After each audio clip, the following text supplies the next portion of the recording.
The Age is a daily newspaper which has been published in Melbourne, Australia, since 1854. Owned and published by Fairfax Media, The Age primarily serves Victoria but is also available for purchase in Tasmania, the Australian Capital Territory and border regions of South Australia and southern New South Wales. It is delivered in both hard copy and online formats. The newspaper shares many articles with other Fairfax Media metropolitan daily newspapers, such as the Sydney Morning Herald. As of December 2013, The Age had an average weekday circulation of 131,000, increasing to 196,000 on Saturdays. The Sunday Age had a circulation of 164,000. These represented year-on-year declines of 14% to 17%. The Age's website, according to third-party web analytics providers Alexa and SimilarWeb,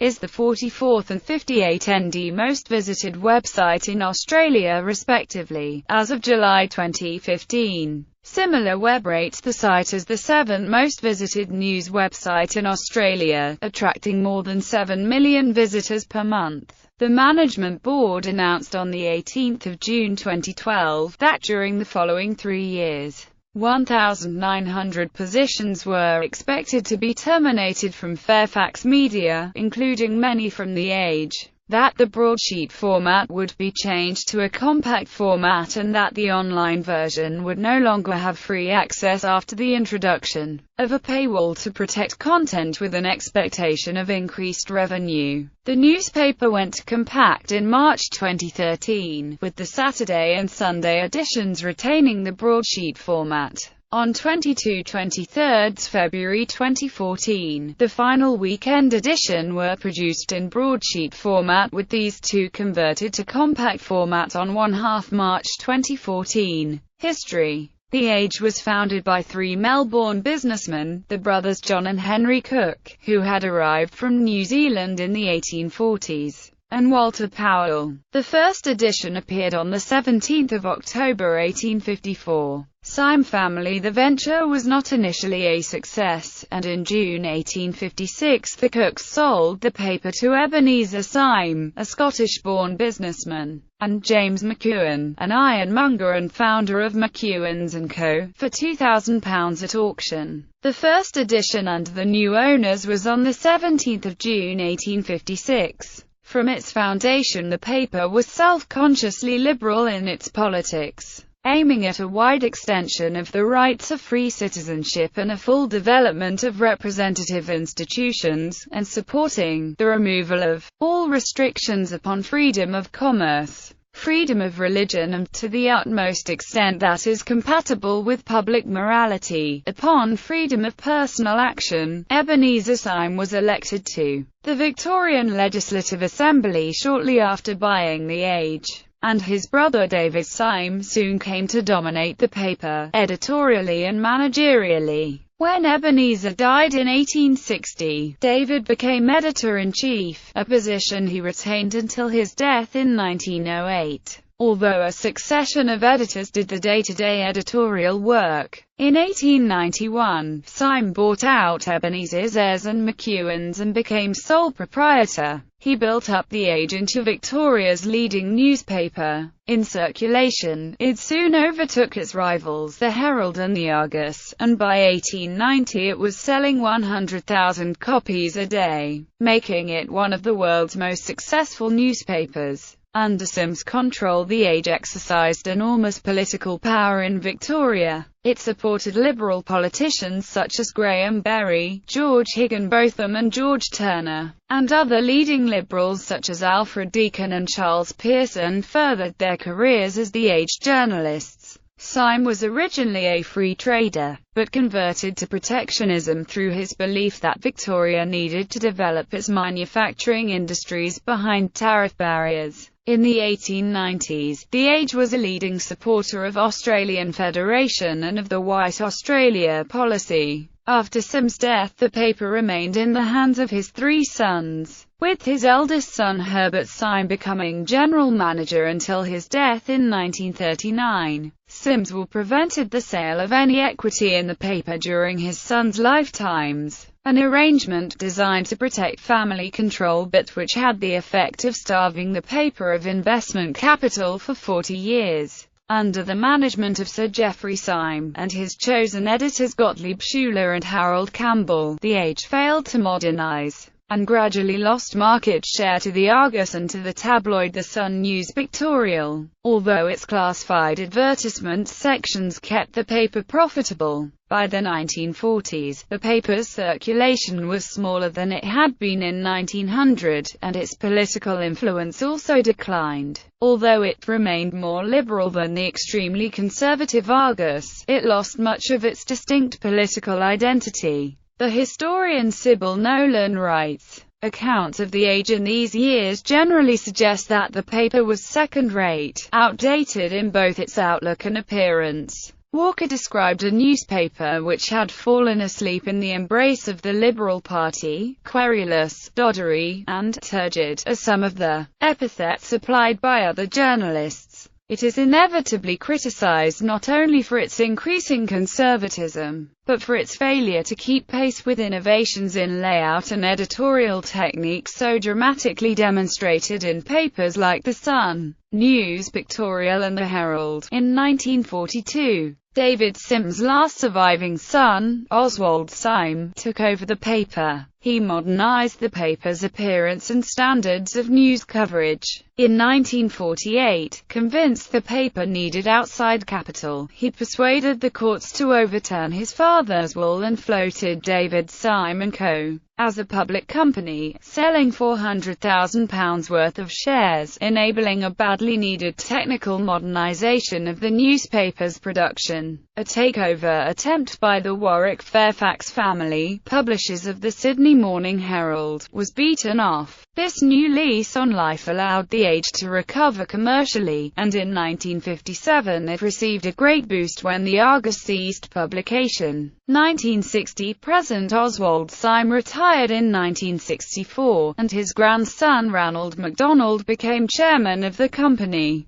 He was the first chairman to hand over full control of the paper to a professional editor from outside the Syme family. This was Graham Perkin, appointed in 1966, who radically changed the paper's format and shifted its editorial line from the rather conservative liberalism of the Symes to a new, left, liberalism, characterized by attention to issues such as race, gender and the environment, and opposition to white Australia and the death penalty. It also became more supportive of the Australian Labor Party after years of having usually supported the coalition. The Liberal Premier of Victoria, Henry Bolt, called the Age that pinko rag, a view Conservatives have maintained ever since. Former editor Michael Gorender in his book American Notebook wrote that the default position of most journalists at the Age was on the political left. Also in 1966, MacDonald took the fateful step of allowing Fairfax to acquire a minority stake in the Age,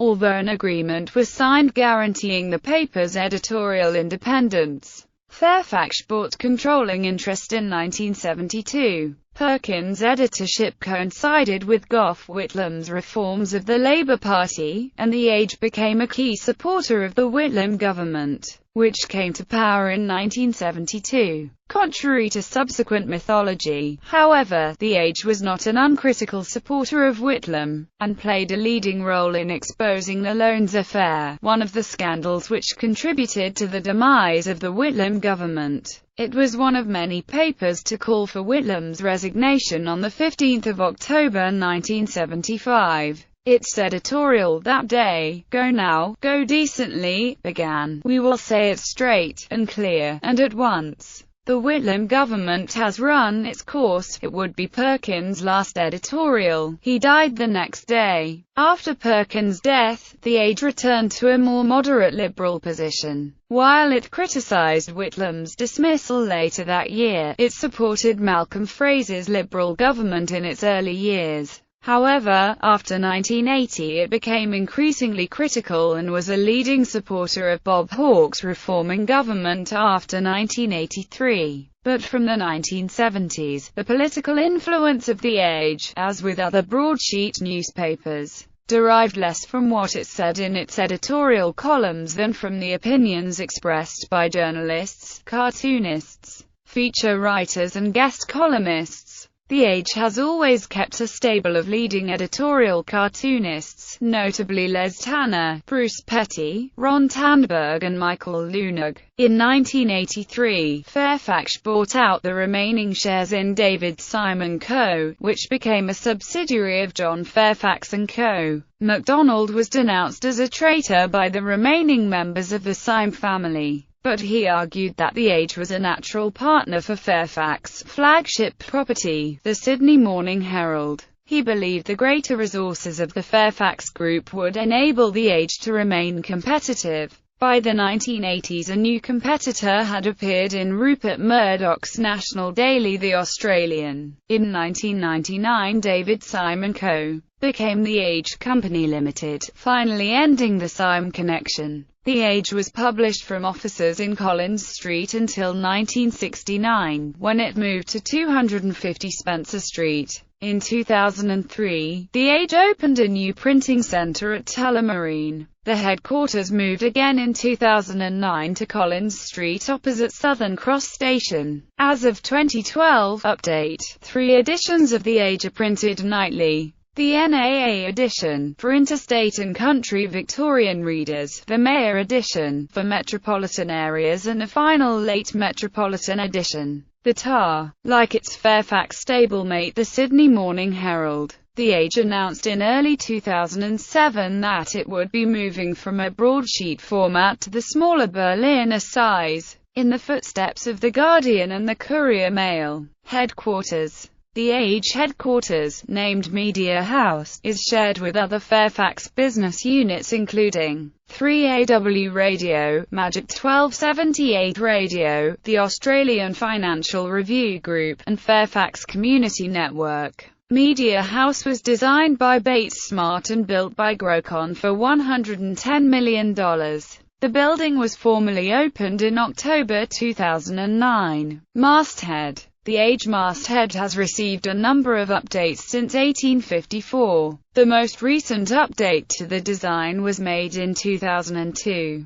The current masthead features a stylized version of the royal coat of arms of the United Kingdom in The Age, in Electra bold type. The crest features the French words Dieu et mon droit. According to The Age's art director, Bill Farr, no one knows why they picked the royal crest. But I guess we were a colony at the time, and to be seen to be linked with the Empire would be a positive thing. The original 1854 masthead included the Colony of Victoria crest. In 1856, that crest was removed and in 1861, the royal coat of arms was introduced. This was changed again in 1967, with the shield and decoration altered and the lion crowned. In 1971, a bold typeface was introduced and the crest shield rounded and less ornate. In 1997, the masthead was stacked and contained in a blue box. In 2002, in conjunction with an overall revamp of the paper, the masthead was redesigned in its present form. Ownership.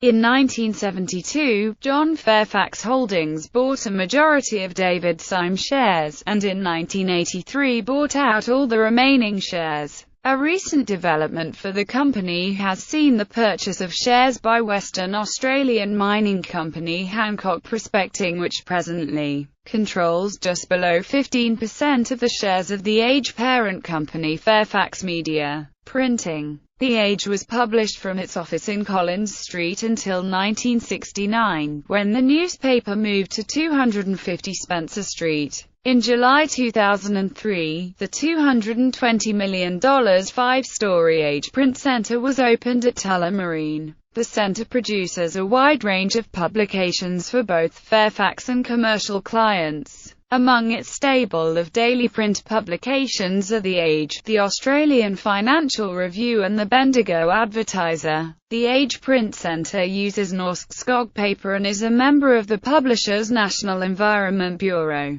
The building is up for sale as of late 2013, and printing will be transferred to regional presses in 2014. Controversies. In 2004, Gorender was succeeded as editor by British journalist Andrew Jaspan. Jaspan aroused controversy by initially appearing to not know that The Age was published in Melbourne, sacking Gerard Henderson, a prominent conservative columnist, from the paper, and by making remarks critical of Douglas Wood, an Australian engineer who was held hostage and tortured in Iraq. Jaspan accused Wood on ABC Radio of being boorish and coarse for speaking harshly about those who kidnapped and tortured him. In February 2007, The Age took a prominent role to publicly advocate on behalf of the Free David Hicks campaign. In 2009, The Age suspended its columnist Michael Bachmann after one of his columns condemned Israeli tourists as greedy and badly behaved, prompting criticism that he was anti-Semitic. A press council complaint against The Age for its handling of the complaints against Bachmann was dismissed. Reporting on 19 March 2010 on alleged corruption in religion, The Age claimed that the Vienna Boys Choir has been caught up in accusations that pedophile priests systematically abused their choristers. Even though the complaints were made against teachers and older pupils of the choir, which is a private organization. Reviewing the matter, journalist Paul Meesenkrike accused The Age of outright fabrication. In 2011, the Sunday Herald Sun's James Campbell revealed an alleged hacking scandal involving journalists at The Age who were accused of illegally accessing the computers of a political party. Following a complaint by the Victorian Electoral Commissioner, the suspected journalists, including the editor-in-chief Paul Ramage, are being investigated by Victoria Police. The journalists were expected to appear before a parliamentary hearing in 2012. In 2014, The Age put a photograph of an innocent man, Abu Bakr Alam, on the front page, mistakenly identifying him as the perpetrator of 2014 Endeavour Hill stabbings. As part of the settlement, the newspaper donated $20,000 towards building a mosque in Doveton, Victoria. Editors